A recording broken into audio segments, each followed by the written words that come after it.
फैल जाती है, जिसकी गर्जना से चीन पाकिस्तान की नींद उड़ जाती है, जिसे आसमान का सिकंदर भी कहा जाता है। उसका सबसे एडवांस वर्जन अब आने वाला है। फ्रांस जल्द ही सुपर राफेल लड़ाकू विमान लॉन्च करने जा रहा है।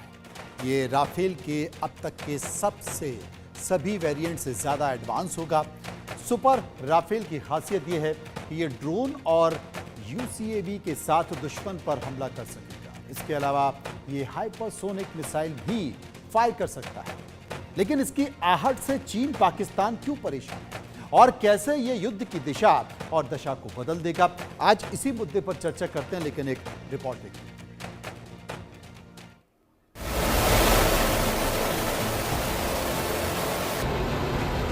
उसकी गर्जना से दुश्मन थर्रा उठेगा। वो दुश्मनों के खेमे में खलबली मचा देगा, टारगेट को पलक झपकते खत्म करेगा। चीन पाकिस्तान के लिए काल बनेगा। सही सुना आपने, चीन पाकिस्तान की नींद उड़ाने, शहबाज जिनपिंग की धड़कनें बढ़ाने फ्रांस से भारत का नया महाबली आएगा, जिसका नाम है सुपर राफेल। फ्रांस जल्द ही सुपर राफेल लड़ाकू विमान लॉन्च करने जा रहा है। यह राफेल के अब तक के सभी वेरिएंट से सबसे ज्यादा एडवांस होगा। सुपर राफेल, जिसे राफेल F5 कहा जा रहा है, एक नया लड़ाकू विमान है। यह सिर्फ एक लड़ाकू विमान न होकर कई तरह की खूबियों से लैस होगा। इसे हाइपरसोनिक परमाणु मिसाइल को ले जाने के लिए डिजाइन किया गया है। इसमें नेक्स्ट जनरेशन की इलेक्ट्रॉनिक वॉरफेयर क्षमताएं हैं। इसके साथ ही सुपर राफेल ड्रोन और यूसीएवी से लैस होगा। सुपर राफेल परमाणु हमला करने में भी सक्षम होगा। इसके साथ ये पारंपरिक हथियारों को भी दाग सकेगा। सुपर राफेल में पहले की तरह गन भी लगी होगी, जो मौका मिलने पर दुश्मन के विमान पर नजदीक से फायर कर सकती है। सुपर राफेल को मौजूदा F4 वेरिएंट से काफी एडवांस तकनीकों से लैस किया जा रहा है। इस लड़ाकू विमान को खास तौर पर अमेरिकी F-35 के साथ सीधा मुकाबला करने के लिए डिजाइन किया गया है।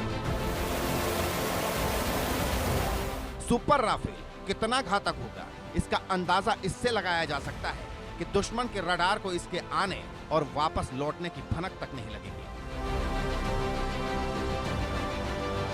इसमें 5वीं पीढ़ी और 6ठी पीढ़ी के लड़ाकू विमानों को हर तकनीक शामिल की जाएगी। फ्रांस से आई रिपोर्ट के मुताबिक 2026 और 2027 के बीच राफेल F5 को पूरी तरह से डेवलप कर दिया जाएगा और इसके बाद प्रोडक्शन शुरू होगा। फ्रांस में तैयार हो रहे सुपर राफेल पर भारत की भी नजर है। भारत सुपर राफेल को लेकर फ्रांस से डील कर सकता है।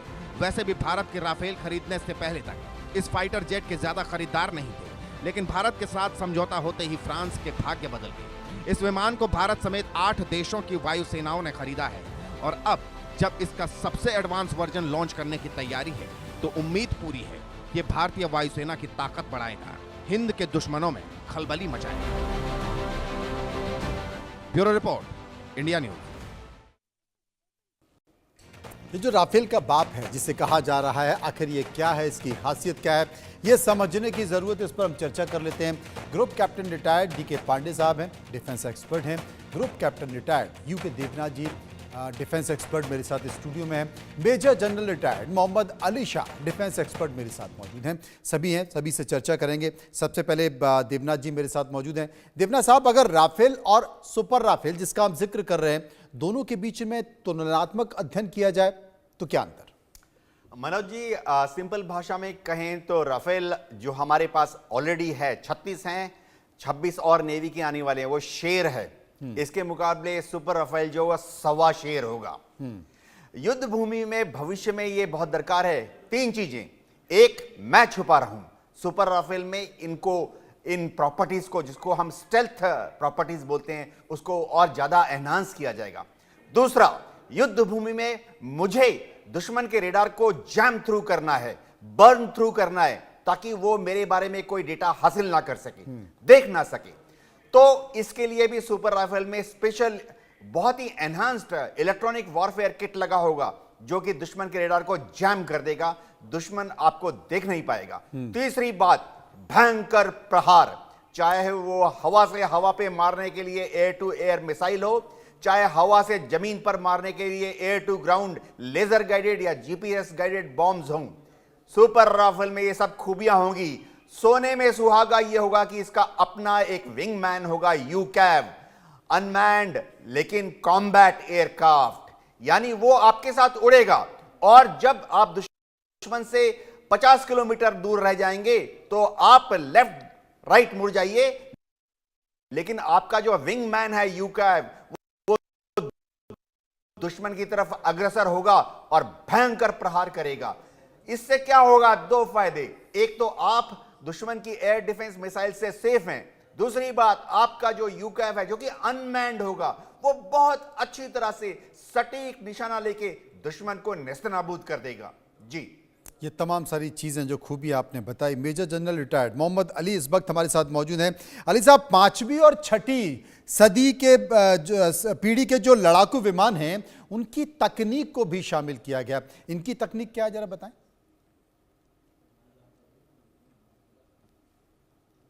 मोहम्मद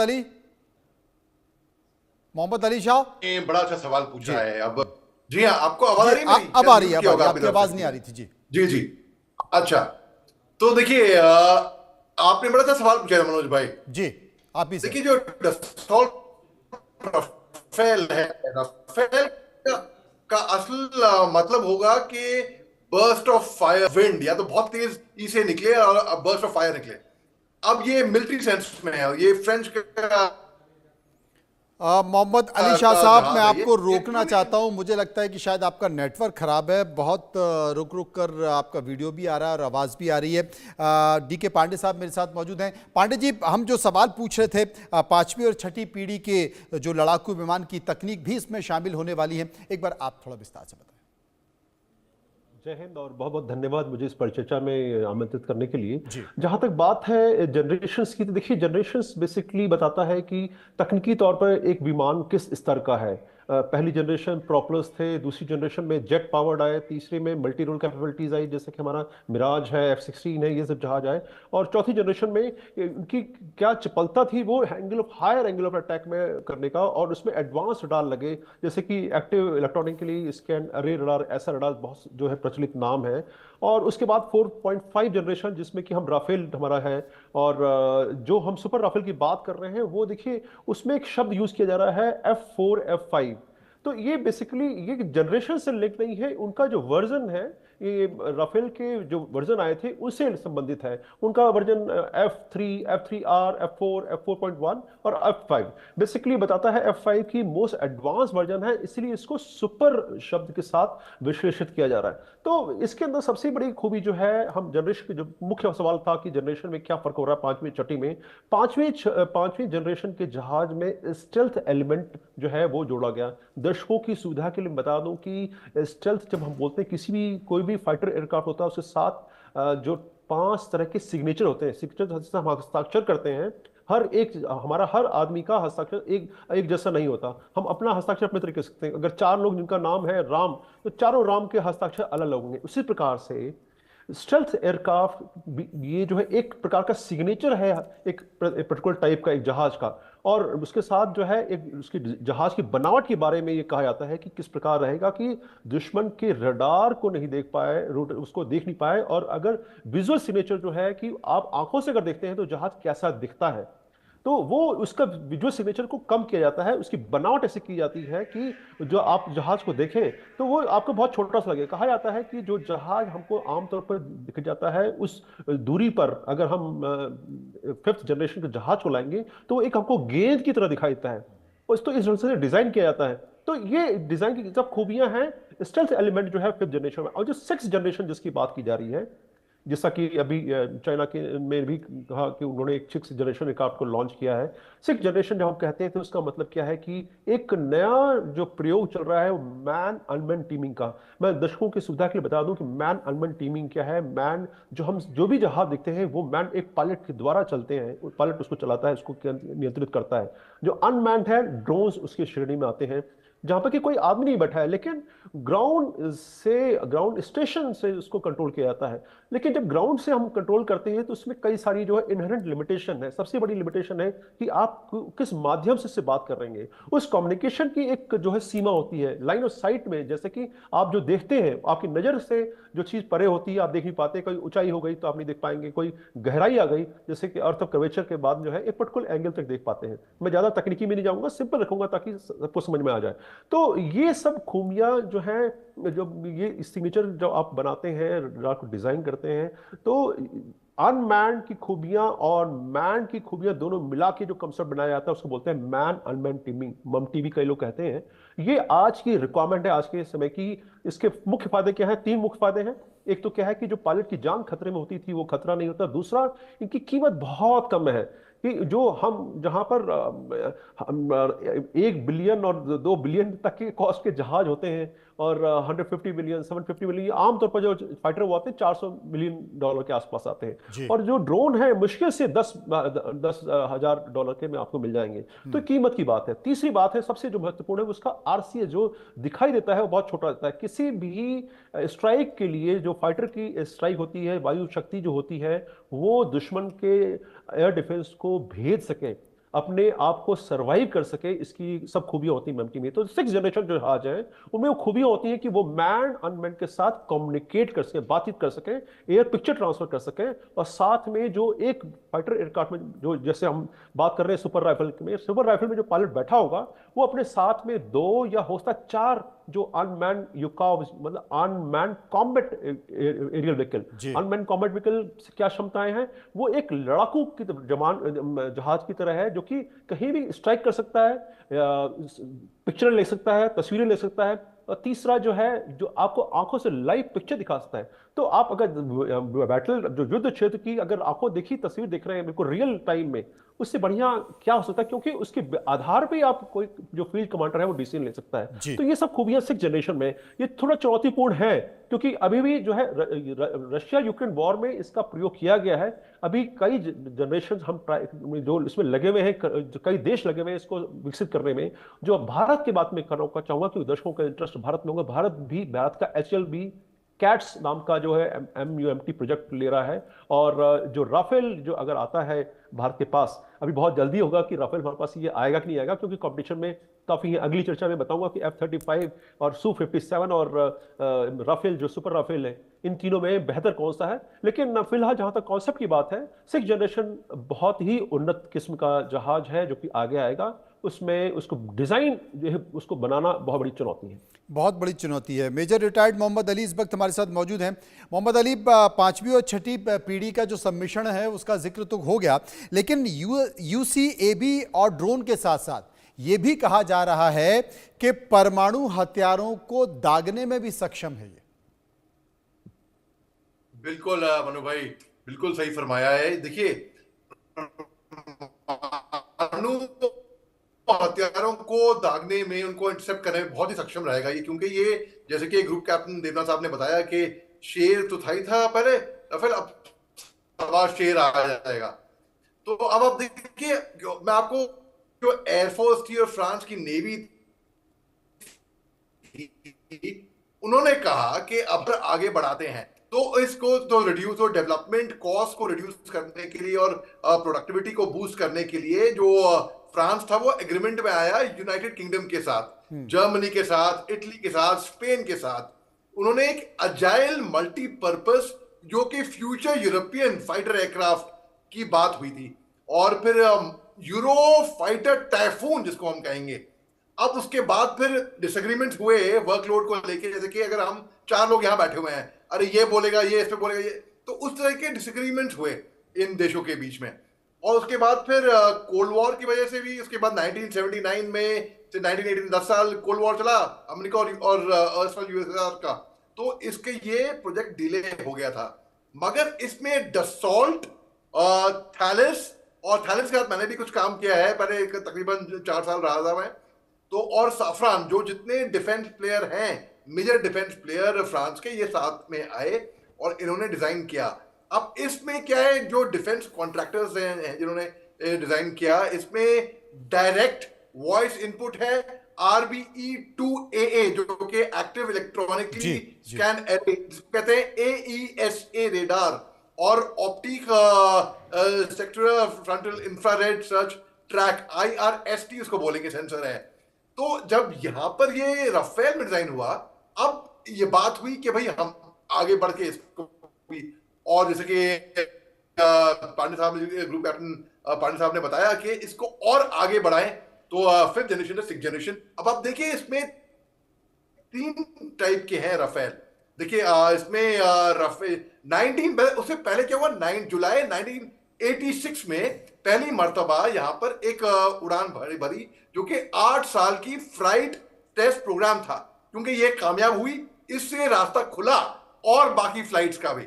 उसके बाद देखिए पहली राफेल ए डेमो 4 जुलाई 1986, राफेल सी 19 मई 1991, और इस तरीके से इनके जैसे कि राफेल ए है तो वो 3 मैन वेरिएंट है। राफेल सी सिंगल सीट होगी जो कि लैंड बेस्ड वर्जन होगी, राफेल बी होगी twin seater land based version, और Rafale M single seat carrier based version है।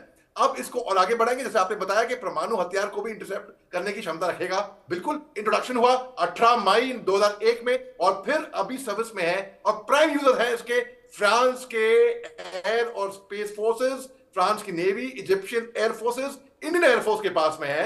और 1986 से लेके अभी तक नंबर बिल्ड 259 से लेके 2223 ये राफेल बिल्ड हो चुके हैं। अब जब हम आगे और एडवांस करते हैं, देखिए टेक्नोलॉजी जो होती है ना, हमेशा कभी इसको हमेशा आगे बढ़ाना रहना चाहिए। आपको मैं एक हल्का एग्जांपल देता हूं, हम अपने मोबाइल अपग्रेड करते हैं, अपनी गाड़ी अपग्रेड करते हैं, इस तरीके से राफेल आया था, बहुत बड़ी बात थी। अब देखिए राफेल का एडवांस वर्जन जो कि जिससे बाकी दुनिया के लिए बस और में होगा, राफेल सुपर राफेल है इनके पास, तो बहुत ही घात बहुत ही घातक हथियार है जो कि पूरी विश्व में मैं नंबर 1 बोलूंगा इसको। देवनाथ जी मेरे साथ हैं। देवनाथ जी, एयरफोर्स की फ्लीट में भारतीय वायुसेना के बेड़े में राफेल की एक बड़ी संख्या तो है, लगातार धीरे धीरे वो आते जा रहे हैं, लेकिन चर्चा ये भी हो रही है कि अब राफेल के बाद सुपर राफेल भी आ रहा है, और ये भी मिलेगा तो निश्चित तौर पर एक बड़ी शक्ति के तौर पर है। लेकिन F-35 और Su-57 का भी जिक्र चल रहा है। निश्चित तौर पर जैसा कि डीके साहब ने कहा, डीके पांडे जी ने कहा कि इतना आसान नहीं होता है किसी भी इस तरह के विमान को खरीदना, एक बड़े बजट की ज़रूरत होती है। तो उसके बावजूद भी आपको लगता है कि इन दोनों विमानों की जो चर्चा चल रही है, ये सुनने में आ रहा है कि F-35 या Su-57 भारत विचार कर सकता है इनमें? मनोज जी, इसमें कोई शक नहीं है कि आने वाले दशकों में हमें F-35 या Su-57 जैसा एक विमान चाहिए। मैं जैसा इसलिए कह रहा हूं क्योंकि भारत भी हमारे यहां पर हम एमका बनाने वाले हैं, advanced medium role combat aircraft, वो काफी हद तक सुखोई 57 या F-35 जैसा उसका रेडार स्पेक्ट्रम और विजिबिलिटी होगी। लेकिन सबसे बड़ी बात इस वक्त यह है मनोज जी, किसी भी युद्ध में आपको काफी बड़ी तादाद में फाइटर विमान ऐसे चाहिए होते हैं जो कि चाहे स्टेल्थ ना हो लेकिन बड़ी तादाद में आप लॉन्च कर सकें। इसलिए भविष्य में इंडियन एयरफोर्स को 114 मल्टी रोल फाइटर एयरक्राफ्ट चाहिए। भविष्य का मतलब है निकट भविष्य में, अगले 5 साल के अंदर इंडियन एयरफोर्स को 114 मल्टी रोल फाइटर एयरक्राफ्ट चाहिए। इसकी दरकार इसलिए हो गई है क्योंकि हमारे पास 42 फाइटर स्क्वाड्रन होने चाहिए और फिलहाल हमारे पास महज 30 बचे हैं। अब दर्शकों को मैं बता दूं क्यों इंडियन एयरफोर्स को भारत सरकार भी चाहती है, क्यों इंडियन एयरफोर्स को हम 42 स्क्वाड्रन फाइटर एयरक्राफ्ट चाहिए, क्योंकि कमोबेश पाकिस्तान एयरफोर्स के पास इंटेलिजेंस सूत्रों के अनुसार 22 फाइटर स्क्वाड्रन है और चीन के पास, चीन किसी भी समय अपने यहां अगर तिब्बत में युद्ध हो जाए भारत और चीन के बीच में, तो चीन करीबन समझिए मैक्सिमम 20 फाइटर स्क्वाड्रन को तिब्बत में तैनात कर सकता है। जैसा कि हमने गलवान के बाद में देखा, बड़ी तादाद में उन्होंने J-10 J-20 को वहां पर तैनात किया। तो हम शुरुआती दौर में चाहते हैं जल्दी से अगले 5 साल के अंदर ही हमारे पास 114 मल्टी रोल फाइटर एयरक्राफ्ट आ जाएं, यूरो फाइटर आ जाए, एडवांस राफेल आ जाए। अमेरिका कहता है F-16 ले लो, F-15 ले लो, रूस कह रहा है कि F-35 ले लो, हमें जल्दी से चाहिए। इसके बाद देखिए, एक होता है एयर सुपीरियरिटी नाम का शब्द होता है, जिसमें हम चाहते हैं कि जब हमारे युद्धक विमान युद्ध भूमि में जाएं, चाहे पाकिस्तान के एयर स्पेस में घुसे या चीन के एयर स्पेस में, तिब्बत में घुसे, तो उसके 5 मिनट पहले ही हमारे सुपर राफेल जैसे विमान या F-35 या सुखोई 57 जैसे जाकर वहां पर एयर सुपीरियरिटी कायम कर ली। एयर सुपीरियरिटी कॉन्सेप्ट ऐसा है, मैं दर्शकों को बता दूं कि युद्ध शुरू होने के 10 मिनट पहले, 5 मिनट पहले ये वहां पहुंच जाएंगे और दुश्मन की एयरफोर्स चाहे वो हवा में हो या जमीन से टेक ऑफ कर रही हो, उसको वहीं पे नेस्तनाबूद कर देंगे, ताकि फॉलो ऑन रेड में अगर हमारे 10, 20, 30, 40 युद्धक विमान जा रहे हैं दुश्मन को बॉम्ब गिराने के लिए, तो वो वहां सेफली इंग्रेस यानी अग्रसर हो पाए। तो हमें F-35 जैसा, सुखोई 57 जैसा या AMCA जैसा विमान चाहिए, लेकिन हम 10 साल इंतजार कर लेंगे। हमें कल नहीं, 5 साल के अंदर जल्दी से हमें 114 मल्टी रोल फाइटर एयरक्राफ्ट चाहिए। Rafale fits the bill. और राफेल में और भी खूबसूरतियां हैं, मैं बताता हूं। एक तो फ्रांस ने बोल दिया कि वो इसको भारत में ही मैन्युफैक्चर करने के लिए तैयार हैं। हमने इसको अंबाला में डिप्लॉय किया है, हमने हाशिमारा में डिप्लॉय किया है, और अब जो वर्जन हमने इनिशियली लिया था वो F-3 वेरिएंट था। अब फ्रांस ने ऑलरेडी पेशकश कर दी है कि उसको अपग्रेड करके F-4 वेरिएंट बना देगा, जो राफेल हमारे पास हैं। मिड लाइफ अपग्रेड वाली एक शब्द होती है कि जब ये राफेल जब आए हुए 10 साल हो गए हैं, जब ये 10-15 साल हो जाएंगे तो इनको अपग्रेड करके फ्रांस ने कहा है कि वो F-3 से F-4 वेरिएंट तक अपग्रेड कर देगा। और सुपर राफेल तो F-5 वेरिएंट होगा। अगर इंडियन एयरफोर्स को मिलेंगे तो दुश्मन की हिम्मत नहीं होगी कि युद्ध क्षेत्र में वो हमारे सामने टिक सके। ये बड़ा संकेत है। डीके पांडे साहब मेरे साथ मौजूद है। पांडे जी, आप सहमत हैं देवनाथ जी की बातों से? देखिए, मैं 2-3 बातों पर रोशनी डालना चाहूंगा कि जो एमका प्रोजेक्ट है उसमें जो बातचीत चल रही है, निश्चित रूप से वो बहुत उन्नत क्वालिटी का होगा, इसमें कोई शक नहीं। और कहा जा रहा है कि जो स्टेल्थ एलिमेंट है, देखिए स्टेल्थ ने इसमें सबके दिमाग पर छाया हुआ है, स्टेल्थ क्या है, स्टेल्थ क्या है। स्टेल्थ निश्चित रूप से बचाएगा आपको दुश्मन के डिफेंस सिस्टम से और सर्वाइवलिटी आपकी इंक्रीज करेगा। और जैसे मैंने कहा था कि 5 हस्ताक्षर होते हैं उसमें, इलेक्ट्रॉनिक है आपका रडार सिग्नेचर, दूसरा है आईआर सिग्नेचर, जिसका कि अली साहब भी बोले थे, IRST infrared scanning and tracking, वो इसमें राफेल में होगा। तो और अब मैं जल्दी बता दूं, दूसरा है फिजिकल सिग्नेचर और तीसरा है इलेक्ट्रॉनिक वॉरफेयर के बारे में। ये मोटा मोटा जो बात मैं बता दूं, तो एएम का में ये भी खूबियां होंगी जिसमें कि एम का F-35 और S-57 की तरह और सुपर राफेल के लिए भी कहा जा रहा है कि उसका radar cross section 0.0001 square metre होगा, यानी कि इतना कम होगा कि कोई भी दुश्मन का रडार अगर उसको पकड़ना चाहता है तो वो उसको पकड़ने में कामयाब नहीं होगा। उस दूरी पर देखिए, संभव कुछ नहीं है, पकड़ा जरूर जाएगा ये, लेकिन वो पकड़ा जाएगा 10 किलोमीटर, 12 किलोमीटर, 15 किलोमीटर पर। और आप अगर हम 10-12 किलोमीटर पकड़ते हैं तो एयर डिफेंस सिस्टम को एक्टिवेट करने के लिए मात्र आपके पास 40 सेकंड बचेंगे। इतना कम समय में कोई भी देश अपना एयर डिफेंस सिस्टम लॉन्च नहीं कर सकता, और ये बड़ा मुश्किल होगा कि ऐसे खतरे को टालना। तो एम का प्रोजेक्ट, जिसके कि हम बहुत ही आशान्वित हैं, वो कहा जा रहा है कि उसकी पहली उड़ान जो है 2030 में होगी, और उसका स्क्वाड्रन अगर प्रोडक्शन होता है और स्क्वाड्रन में आते हैं तो वो 2035, यानी कि हम 2025 में हैं, 10 साल का समय है। निश्चित रूप से स्क्वाड्रन की संख्या कम हो गई है और हमारी रिक्वायरमेंट जो है वो 42। देखिए, एक बहुत पुराना शब्द चल रहा है 42, लेकिन हमारी थ्रेट परसेप्शन चेंज हो गया है। हम 2.5 फ्रंट की बात करते हैं और बांग्लादेश के आने के बाद वो कहा जा रहा है कि 3 फ्रंट हो गए। तो हमारी जहाज की रिक्वायरमेंट तो बहुत ज्यादा है, लेकिन हम क्योंकि हमें एक फिगर लेकर चलना पड़ेगा, तो हम 42 के पास ही चल रहे हैं। तो 42 स्क्वाड्रन आने के लिए अभी लगेगा समय। तो इस 10 साल में हम अपनी जो थ्रेट जो है, कोई हमारा दोनों हमारे पड़ोसी तैयार हैं हमको, हमारे एयरफोर्स को, एयर पावर को साधने के लिए, देखने के लिए क्या दम है। तो ऐसे मौके पर अगर हम न्यूमेरिकली इंफीरियर होंगे तो निश्चित रूप से दबाव रहेगा पूरे एयर पावर के ऊपर। तो इसको देखते हुए जरूरी है कि हम निश्चित जल्दी से जल्दी जहाज लें। अब प्रश्न उठता है